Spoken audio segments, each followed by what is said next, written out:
He was the most unlikely speaker ever. Now, U.S. Speaker of the House Mike Johnson is presiding over what could be the longest government shutdown in American history. What sustains him? And when will the shutdown end? And the folks at Taylor Frigon Capital Management have some financial advice for you, all on this Arroyo Grande. Come on.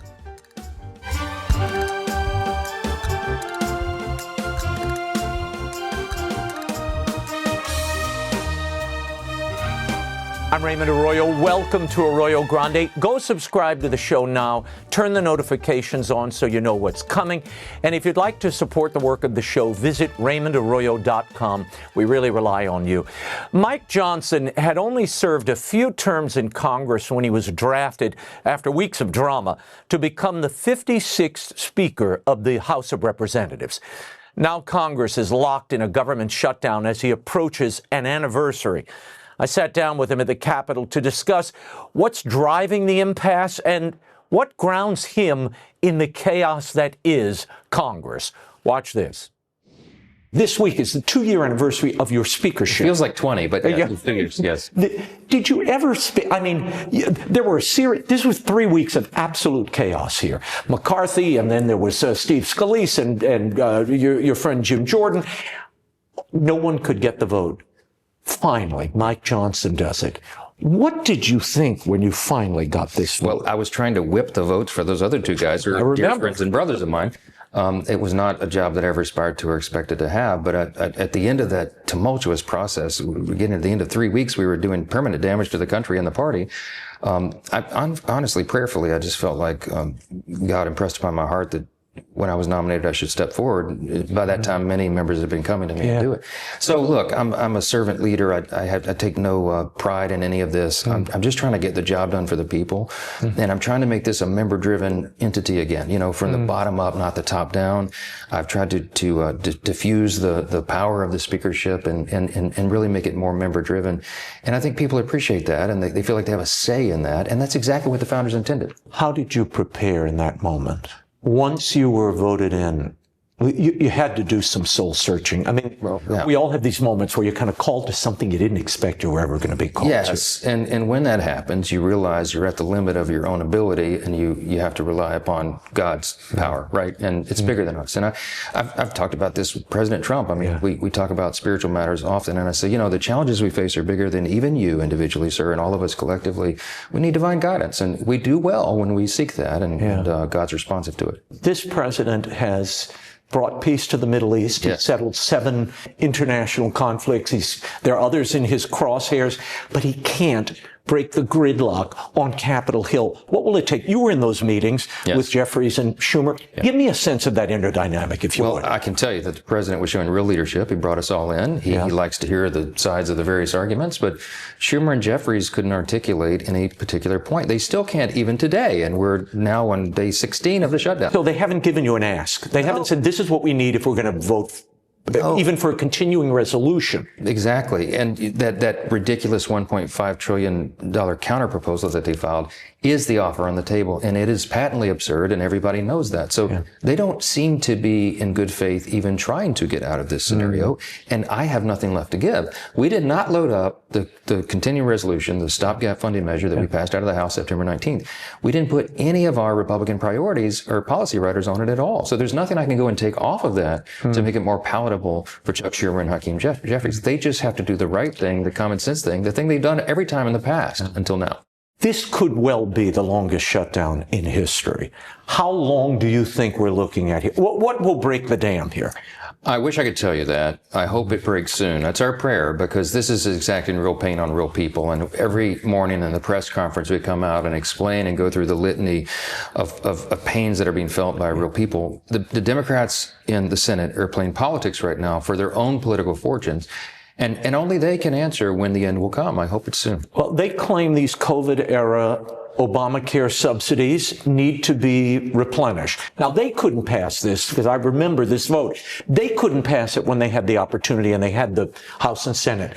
But they're saying you have to do it or this is not going to end. Is that what it takes? Will that open the dam here? No, because they filed a counterproposal that's filled with all sorts of things. That's just one of the demands. It's $1.5 trillion in new spending, including restoring taxpayer-funded healthcare to illegal aliens and non-citizens to the tune of about $200 billion. That's just one of the outrageous things they included in their demands. Now they claim, do you see that in the bill? Do you believe that currently illegals have access to healthcare? No, they don't, because we proscribed it in the law. In July 4th, in the One Big Beautiful Bill, we eliminated all the loopholes. They literally put in their counterproposal CR, go look at page 57, section 2141, and it says right there, they want to repeal the health subsection of the One Big Beautiful Bill. Well, look into what that means. That would invalidate. It invalidates all the reforms. It restores the fraud, waste, and abuse back to Medicaid. It makes the system implode upon itself. And they're demanding that we claw back $50 billion that we put into the law to support rural hospitals. I mean, we're just not doing that. And they know it's absurd. They picked a fight because they had to show a fight against Trump. Here's what it boils down to, Raymond. Everybody knows the fact. Chuck Schumer is afraid of his shadow. There's a rising Marxist wing to the Democratic Party, and they're taking over the politics. They're about to elect Mondami, the mayor of New York City, as shocking as that is, and it shocks Chuck Schumer as well. He's assuming he will get a challenge from AOC or some other Marxist, and he doesn't want to do that. So he's got to show a fight right now, and his theory is that if he does that, if he digs in, then maybe they won't challenge him. The leaders of the Democrat Party right now are Bernie Sanders and AOC. That's the whole thing. For the time being, the military isn't being paid, by the way. The president has found a way to pay them this pay period by basically taking from research and development money at the Pentagon. Right. How long can he keep that up? Well, it's not a permanent situation. It's a Band-Aid fix, to your point. I'm so grateful for a heroic commander-in-chief who understands the necessity of taking care of those who are taking care of all of us. But it is a temporary fix because those are not inexhaustible funds. And the longer this goes, the more peril there is for people wearing the uniform. What happens the next pay period? It's coming up. It's a great question. We've got to solve this before the end of the month. And, you know, in order to process the paychecks on time, you have to have at least 2 business days for this to be resolved. So the clock is ticking.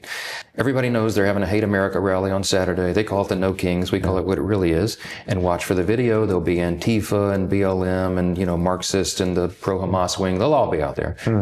They cannot resolve this before then because they're afraid to face that angry mob. And I hope after that, at least a handful of sensible Democrats will come to do the right thing. How do you, as Speaker, balance what you... I mean, you're 219 is your majority to 213, and that number may be adjusting in a day or two. Right. How do you deal with that slender majority, Mr. Speaker? For much of this Congress, 90 or so of the first 100 days, we had a literal 1-vote margin. On any given day, we have 1 or 2 votes, which means everybody's got to come along. Now, I'm happy to tell you, Raymond, it's a lot of work and effort, a lot of prayer and patience, but we have the most unified Republican Party we've ever had. I mean, the White House, the Senate, and the House Republicans are aligned. There's a couple of outliers, 1 or 2. But by and large, everyone's rowing in the same direction, and they're doing it enthusiastically. That's a big thing. There is this Thomas Massey discharge position that now, you know, to release the Epstein files. Your thoughts on this? There's a new member you're about to swear in. They think that will tip the balance. He'll have the signatures, and that will force a vote on the floor. It probably will. This is Rep-elect Grijalva of Arizona, and when she takes her oath, she's going to sign, I'm sure, and that'll be it. The discharge petition is a totally moot point now.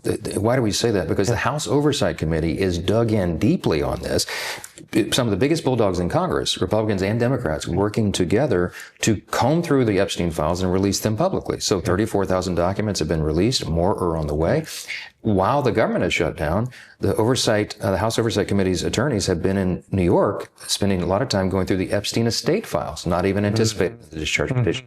We're for maximum transparency. It's all going to come out, but we have to make sure that we protect and redact the names of the innocent victims, and that's something we have a real responsibility to do. I remember before we met last time, we were at a diner in your district, which was a much happier time. You weren't dealing with all this. True.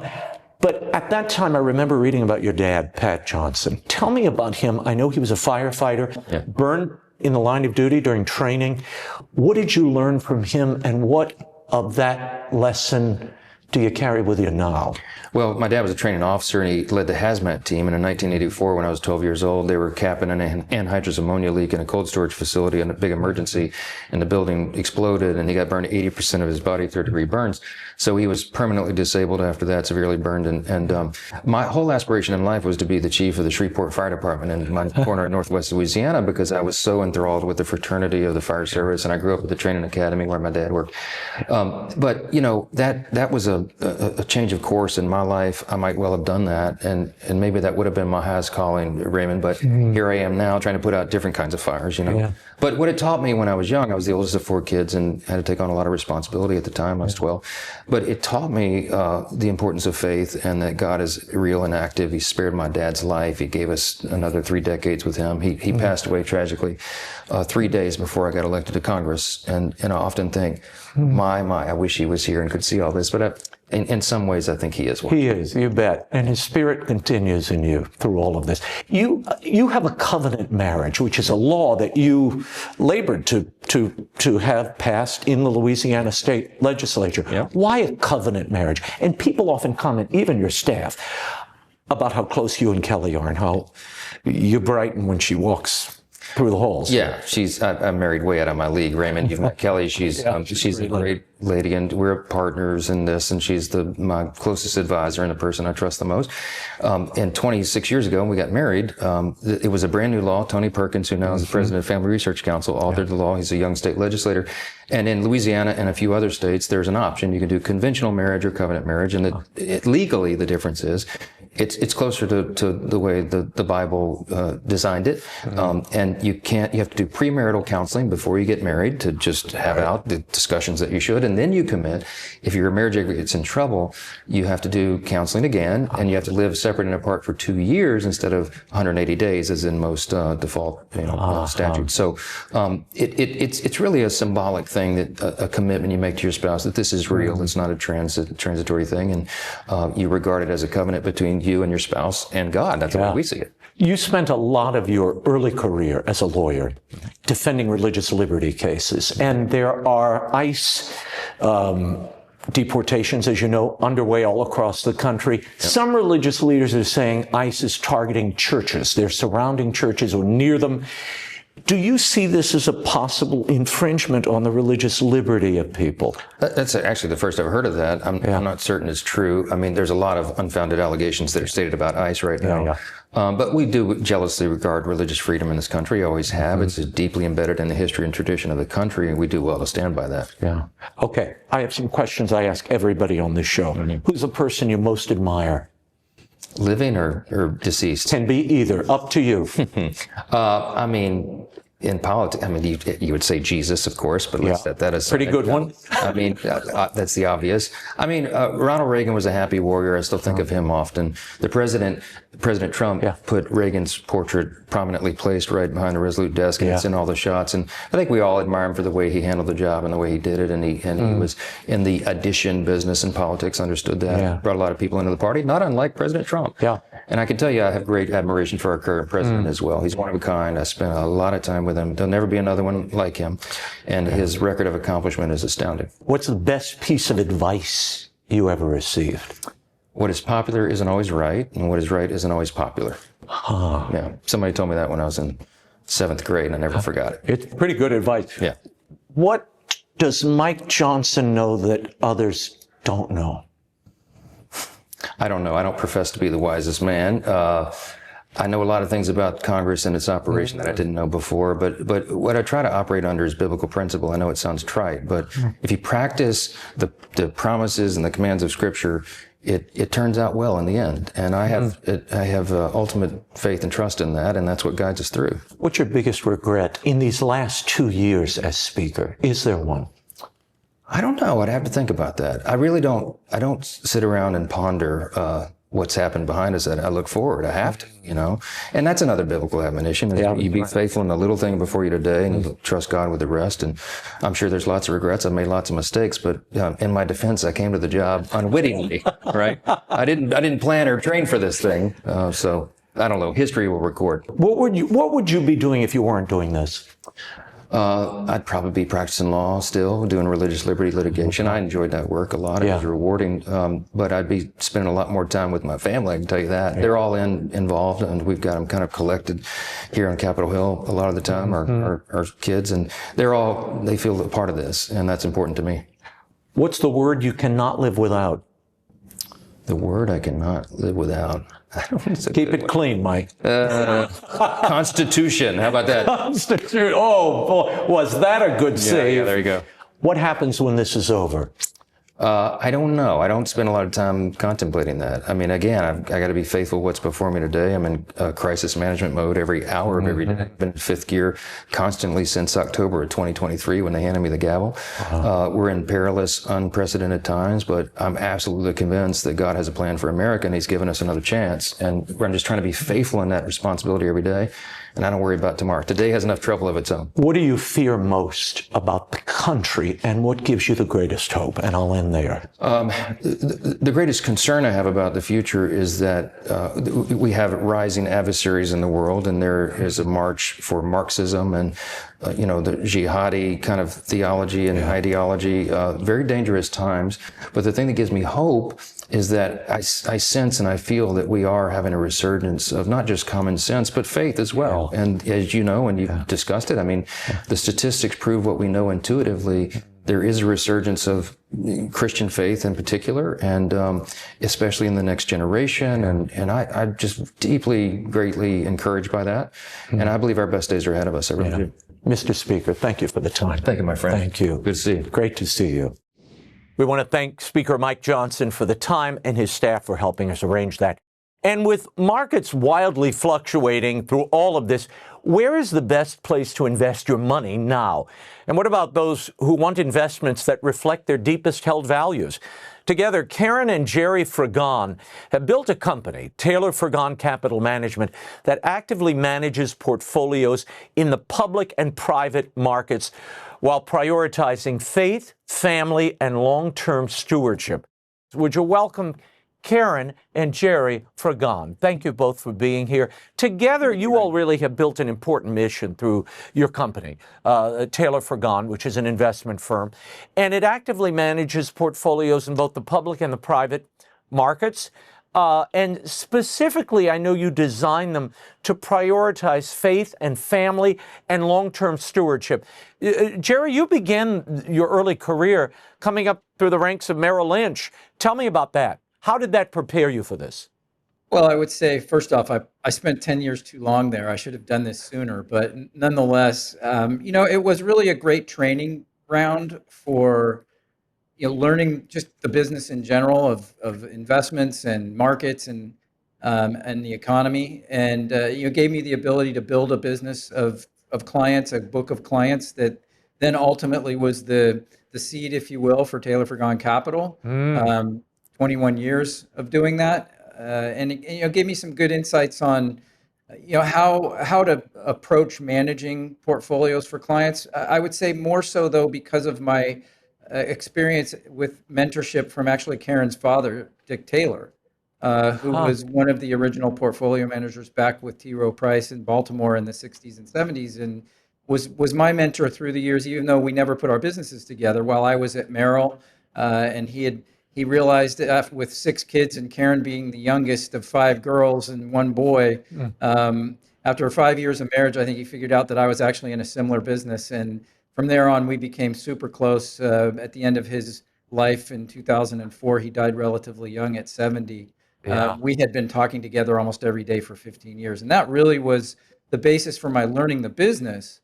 But I think the basis when you're talking about faith and finance was really more just about my evolution and growth in my Catholic faith over the years. That has ultimately led us to where we are today in approaching the whole business with that faith background. Karen, this really was in your blood as well then, capital management. I mean, because of your father's firm. Tell me a little bit about your individual approach and the shared background and how family became part of this model. Well, I honestly can't say that my father ever taught me anything about finance other than being hardworking. Yeah. And my first job out of college was with a savings and loan before they disappeared. But then I worked with a nonprofit and then also with Oracle, where in all of my experience, my superpower was really my technology or learning how to use computers and programs and apps. I was an Excel whiz at doing things like that. So Gerry asked me to help him with a project when he was at Merrill Lynch and took it from there. I just started my own little operations business with him. So, yeah. And the motto of the firm is, and the mission really, is faith, family, and finances. How did you come to that? And why is it important, first and foremost, the faith part to you, Gerry? I would say, as I mentioned earlier, it's an evolutionary process because early on, and look, I'm a cradle Catholic, Karen is too, but we've grown in our faith over the years. And I would say part of it is driven by, 40 years in this business now, that first 21 with Merrill. I think there was an expectation, we always approached the business. I always approached the business with the idea that you're going to do things based on sound morals and principles, all of which I learned from my upbringing as a Catholic. But I think we assumed, and maybe rightfully so, that back in those days, the business world tended to operate more off of those principles. And in recent years, I'd say maybe the last 10 to 15 years, largely the period of time that we've had Taylor Frigon Capital as a separate entity, I believe we saw straying away from what would have been, the principles of Christendom, if you will, operating in the business, in the marketplace. And as that was happening, and as we were growing more in our faith, it was becoming, I think, more important to approach the business overall with that idea of spreading the gospel, so to speak, spreading the faith in the context of making sure that we're operating our portfolios, adhering to those principles and adhering to the truths of the faith. And interestingly, in these last few years, I think in general, those like us that have approached an engagement model or approached it from an engagement perspective with the companies that we invest in, and how we talk to clients about how they view their overall wealth and well-being from a faith perspective has become more and more important, I think more and more impactful. And so where if we went back 10 years and we were not paying attention to how corporate America, for example, had started going down the road that we see in media and that we saw in academia, I think we've kind of stemmed the tide in these last few years, taking that approach of engaging companies as we have done. Explain how we portfolio. I don't want to get ahead of people. When you say engage company, you all mean what? Explain that to the audience. So in our practice, we do all our own investment management ourselves. We do all the research into the individual companies. We don't farm anything out. And so the engagement is that we're talking to management all the time. I mean, and we always had, from the standpoint of just purely what's going on with their business and their finances so that we can make sound investment decisions as to which company we want to put in our portfolios. The engagement comes in I think there's a model that is disengagement or disinvestment. We're not going to invest in this particular company because they do X, Y, Z. Now, there are particular no-go zones, I would say, for us in the Catholic faith, that certainly abortion, and things of that nature that we would just not go near if a company was somehow involved in that. Fortunately, it's kind of hard to find companies that are directly involved in that, thankfully. But nonetheless, those might be no-go zones. But there's other areas where a company might be doing things that are, for example, with this proliferation of the ESG DEI phenomenon over these last 10 or 15 years.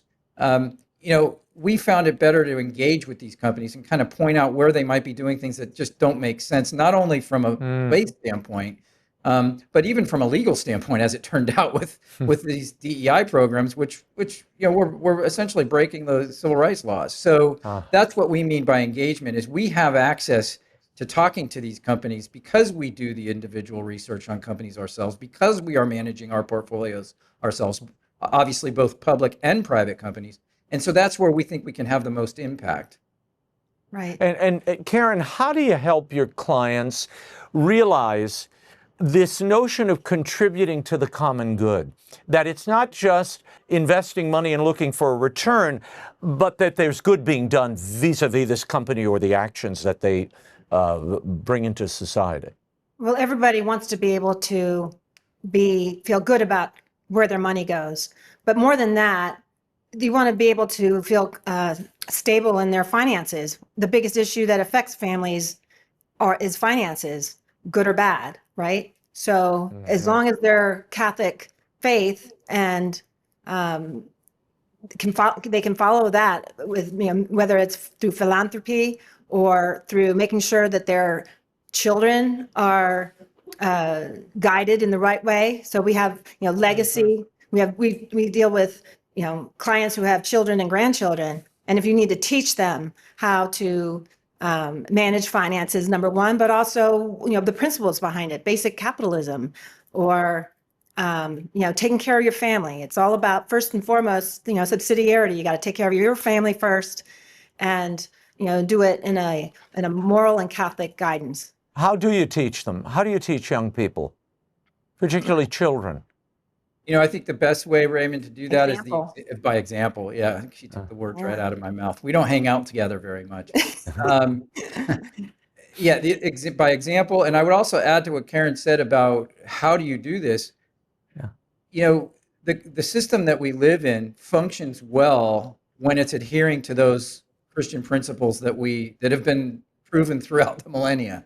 And in fact, companies that are running their business according to those principles are going to be the ones that are most successful. Sure, for any short period of time, frauds can end up looking like they're doing well, but sooner or later things catch up to them. And we think that that's something we always, in our shop, we talk about investing in companies that are well managed in front of fertile fields of growth. What does well managed mean? I mean, if that's not in the eyes of the beholder, I don't know how much more it could be, because well managed for us is basing their decisions not just on sound business principles and managing their house correctly from a financial standpoint, but also how they approach their employees, how they approach their customers or their clients. Companies that adhere to those principles end up being the ones that are successful. So if you're finding good people, if you're looking across the table from an investment, a prospective company you're looking to invest in, and you find a hard time finding it hard to look into the eyes of the people that are running the company, my advice is you run, don't walk to the nearest exit. It's almost always going to end up ending badly if you go forward when you're working with somebody that you can't look into their eyes and feel good about it. Well, Karen, what are you all telling individual investors that come to you today? What do you advise them about not only the marketplace, but about the power of that investment? Well, first of all, I'm the operations. I am in the behind. So I am not an advisor. I do not talk to clients about that kind of thing. That would be Gerry. So there's another thing about our family. We work together practically 24/7, but I have my role and Gerry has his role. Isn't that a typical? Okay, Gerry, she's passing the buck to you. I am. Yes, I think it all plays off of what we've already talked about. What are we advising people? For one thing, our model is actually a pretty simple model. And I think the simpler people can keep their finances, the better. I mean, finance gets very complicated very quickly, especially for wealthier people. I mean, they just start running into it. It's true. The more you have, sometimes the more problems it creates. But even then, we want to simplify. We want to keep things so that we're not getting overly caught up in gimmicks and games to try and beat the system, if you will. In fact, that's part of our overall model of investment over long periods of time.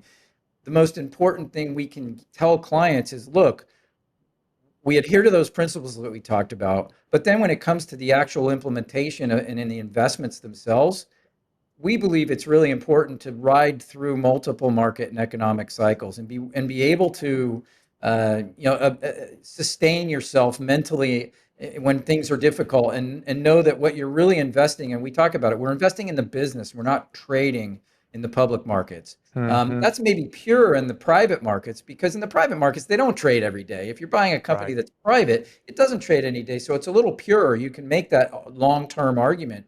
T. Rowe Price said something that we talk about all the time.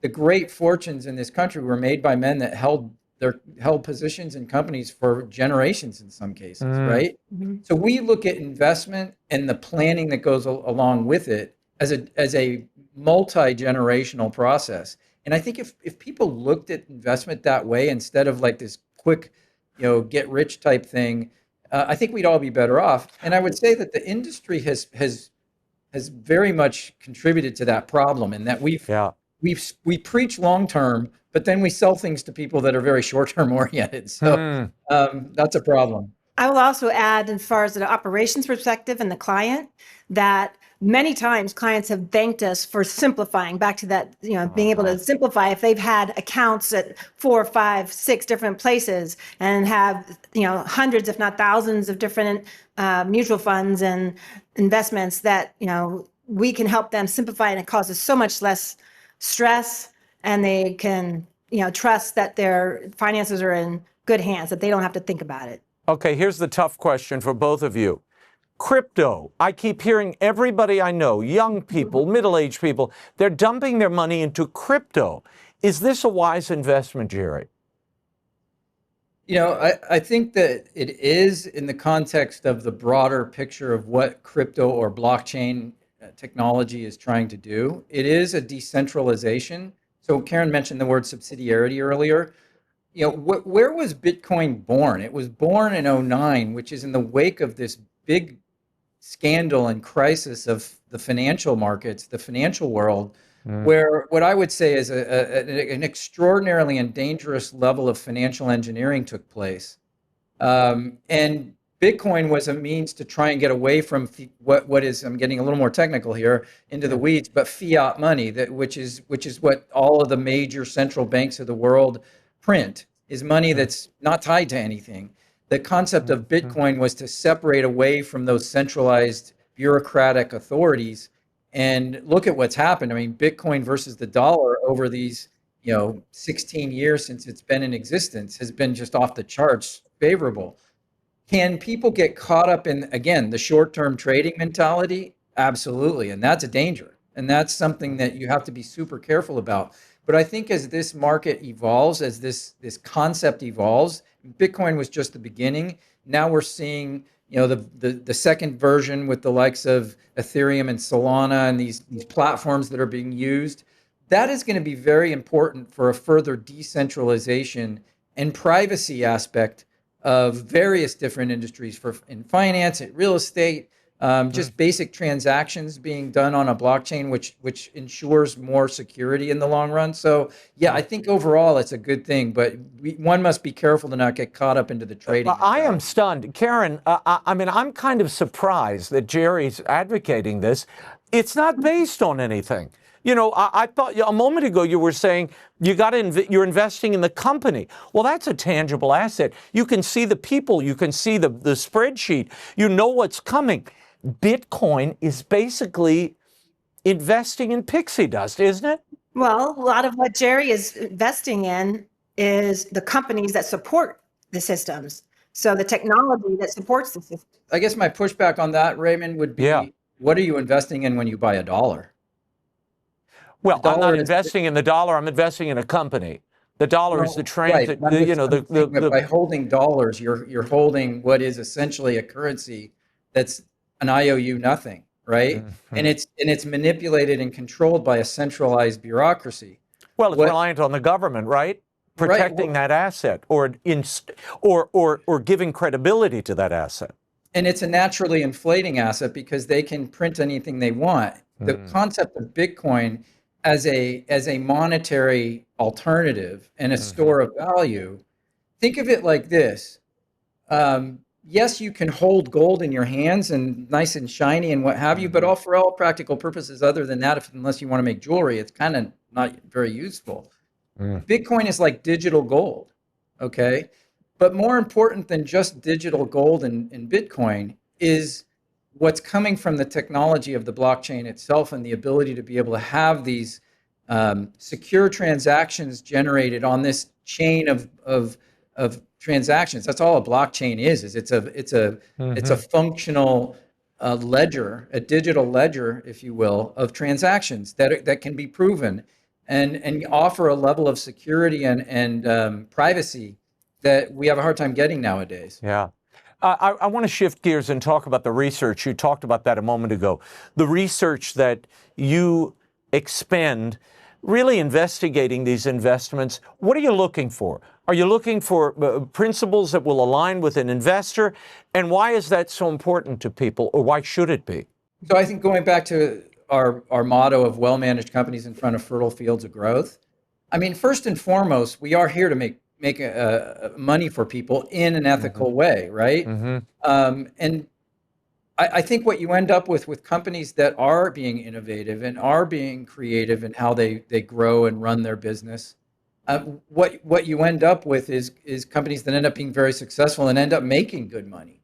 You know, oftentimes it's difficult when you have, or people would perceive that it's difficult when you have the kind of charge that we have, that you want to invest based on a core set of principles, that, oh, well, then you're going to somehow not have as good a return. Quite the contrary. Again, to what I said earlier, if companies are running their business appropriately, and that's not to say they don't have to be smart. I mean, you can be the most principled person in the world, but you don't have a very good product or service, and then that's not going to work for us. So they've got to be principled, well managed, and then they have to also have a very innovative, very creative product or service that we can then say, okay, yes, that's where the world is going, and we're interested in being a part of that.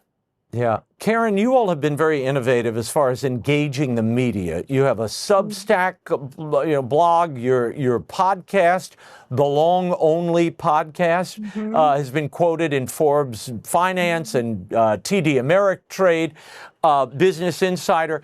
What's the most surprising thing you all learned or reported recently that we need to know now?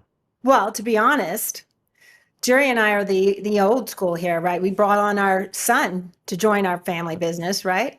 He's got his fingertips on what's happening, and he actually wrote an article about what we do in the culture of right now. It's in Crisis Magazine. So what's surprising is how people are reacting to that article, and how people really want to do something and participate in this movement that's happening in the world today.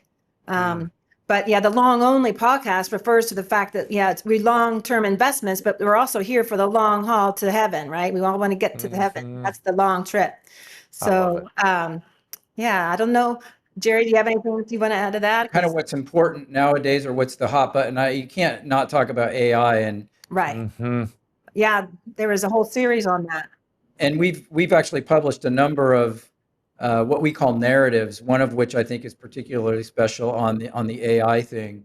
I read those. Which does have, there are concerns around it, but I think ultimately the positives far outweigh the negatives that are there. It has to be done in a proper way, and that's where, again, adhering to the principles of the faith. If you stay to those principles, you're going to be just fine with AI. If the way you would have a problem with AI is people deviating, transhumanism and all these crazy kinds of things that, would be deviations from the faith. It's important to stay at the forefront, and that's what we're using, and to be commenting on what is being talked about out there. And that's what we're using our blog and podcasts for, is to try and keep people aware of what we're thinking and what makes us tick, because especially when you're talking about a very long-term investment horizon, like for us, owning an investment for 10 and 15 and even 20 plus years, we've had some that we've owned for over 20 years. It's important to focus constantly really on why it is that you own those positions, because the world wants you to be making a decision at buying low and selling high every second of every day. That's a fool's errand. It truly is a fool's errand. And so, but in order to make sure people are staying centered, you have to keep informing as to why it is that it's important to hang on to this position. Now, that's not to say this isn't just long only in its context of we buy and we hold everything forever and ever. No, part of managing is continuing to stay on the pulse of what's going on out there and make sure you're lined properly. I'm going to ask you both this question. The best advice you would offer young people, a young couple just starting out, What should they do? How much of their income should they be dedicating to investment? And what would be your strategy for them? Have a budget, talk about it from the very beginning, from, even before you get married. Understand that the finances can be a major issue that could, cause conflict in your family. So just be able to talk about it and stick to your budget. And also part of that budget, Gerry would say, right, that you have a little bit that you pay yourself every month, and that's your investing. That's where you're investing. And we have products that will do that for the very first investor for our mutual fund to the high net worth investor. We have everything in between. So but all families need to, be able to give, teach responsibility to their children about how to work hard for their money. And then, here's something you pay for taxes. And so here's something you pay. Remember that, do you ever hear that game, Rich Dad, Poor Dad? Yes. So we taught that to our kids when they were growing up, and they had their lemonade stands and their cookie stands and stuff. So it's always important to, teach children how the value of work and the value of the dollar. The taxation part is really important, so they understand where government comes in. It'll get you whether you're at the beginning or the end. What would you say to retirees, people who are worried about the market? I mean, I know people who've only invested their whole lives in mutual bonds. They're afraid of the marketplace. You would say what to them? Well, first off, I think if that's the only thing you've ever invested in, you haven't participated in the growth of the economy, because that's a fixed interest investment. And our view is that there's better ways to invest than to be completely subject to inflation. I think the biggest mistake that retirees make is that they get too conservative, or they stayed too conservative from day one and missed out on the great growth that the economy has had to offer over time. And so that's a huge problem. Maybe not as equally problematic, is they get to that date where they quote unquote retire, and they turn completely conservative, and then they, nowadays they're living a lot longer. I mean, we have clients getting into their 90s regularly now, and you don't want to be outliving your money. We have a saying: don't have your client spend the only life that they have to live. On the one hand, meaning don't be so crotchety that you won't live your life. But on the other hand, don't also get so conservative that then you can't live that life. You don't have the resources to live that life. So I think most retirees get way too conservative, and as a result end up making it a lot harder for themselves. This is why it's so important to have that long-term horizon and invest accordingly. When I mentioned that the industry has not done anybody any services by preaching long term, but then coming up with products that are very short term oriented, you got to avoid that. And it's really not that complicated. You just stay simple, own good businesses, and own them for long periods. We also have a client who at 85 wrote an article for Forbes saying, "Don't retire, keep working." It keeps your mind sharp, it keeps your body moving, keeps your blood going, and so maybe you do something different from what you did for 50 years, but maybe don't retire. This is probably another podcast, Raymond, but I do think that we've made a mistake also in our industry in pushing this idea of retirement on people. What we've done is we've in many ways pushed the brightest and the smartest, wisest, certainly, people out of the workforce. And we're talking about workforce shortages right now as a reason why we need to import a lot of work. How about we keep people on the job longer and let them give us their talent for longer periods of time? Yeah, and I do think, I saw it with my own grandfather. He built his own business. He really died with his boots on. He didn't, he kept working until he died. And I think there's something wonderful about that. He was in his 80s, but he wanted to be there. He wanted to keep doing what he did, and he needed help, and there were people around him who could, but he was living in his restaurant and making people happy, and it brought him joy and it kept him active and focused. Gerry and Karen, thank you so much for your time. And you can visit taylorfrigon.com for more information. They have tailored packages depending on where you are on life's journey. And again, faith, family, finance, they unite it in a powerful way. Karen and Gerry Frigon, thank you for being here. Thank you, Thank Raymond. you, Raymond. For more, check out Taylor Frigon Capital Management. They're at taylorfrigon.com.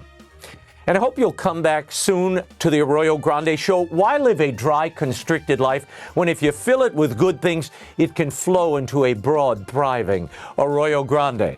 I'm Raymond Arroyo. Make sure you subscribe, like this episode, and by the way, in comments, tell us what you think. Thanks for diving in, and we'll see you next time. Bye now. Arroyo Grande is produced in partnership with DP Studios and iHeart Podcasts. It's available on the iHeartRadio app or wherever you get your podcasts.